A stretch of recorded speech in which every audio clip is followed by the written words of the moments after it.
युवा प्रशिक्षणार्थींना नोकर भरतीत प्रथम प्राधान्य द्या. जिल्हाधिकाऱ्यांकडे निवेदन.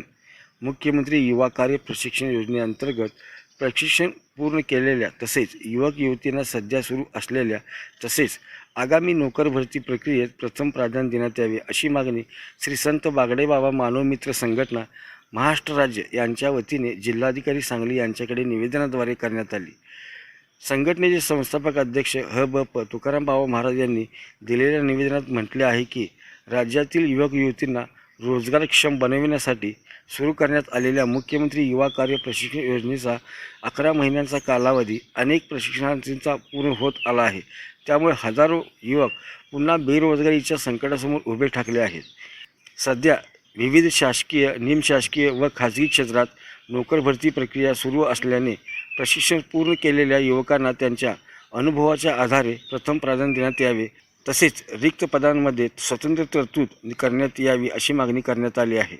युवा प्रशिक्षणार्थींच्या भवितव्याचा विचार करून शासनाने तातडीने सकारात्मक निर्णय घ्यावा, अन्यथा राज्यव्यापी आंदोलन छेडण्याचा इशाराही संघटनेच्या वतीने देण्यात आला आहे.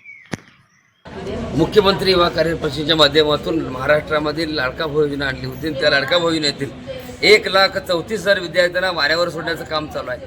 माझी सरकारला विनंती आहे, या मुलांना जर हक्काची भाकरी मिळत नसेल तर सांगलीमध्ये पुन्हा एकदा अमर उपोषण करण्याचा इशारा या माध्यमातून देतो. ज्या आस्थापनाचे प्रमुख आहेत माननीय मंगलप्रभात लोढा यांनी नागपूर या ठिकाणी हिवाळी अधिवेशनाच्या वेळेस सांगितलं होतं की आम्ही त्या मुलांना 10% आरक्षण देतोय, आम्ही त्या मुलांना 6 लाख रुपये विनाज देतोय. तब्बल 6 महिने झाले सरकार झोपले का माणसं झोपलेत का मुलं झोपल्यात हा विचार पुन्हा एकदा पडतोय. माझी सरकार माझ्याकडून विनंती आहे, जर ह्या मुलांना हक्काची भाकरी मिळत नसेल तर पुन्हा एकदा सांगलीमध्ये अमर उपोषण करण्याचा इशारा देतोय. एवढंच नाही, जर ह्याच्यावर नाही थांबलं तर येणाऱ्या पदवीधर मतदारसंघामध्ये देखील ज्या ठिकाणी निवडणुका असतील त्या निवडणुकीत बहिष्कार देखील टाकायला कमी करणार नाही. महाराष्ट्रामधील अशा मुलांना जर वाऱ्यावर जर सरकार सोडत असेल, या मुलांना वेगळ्या पद्धतीने वळण लागत असेल तर हे कुठेतरी थांबलं पाहिजे. आणि थांबण्यासाठी तात्कालीन मुख्यमंत्री आताचे उपमुख्यमंत्री एकनाथ शिंदे साहेबांनी खूप चांगली योजना आणली. ती योजना बंद पडायला नाही पाहिजे.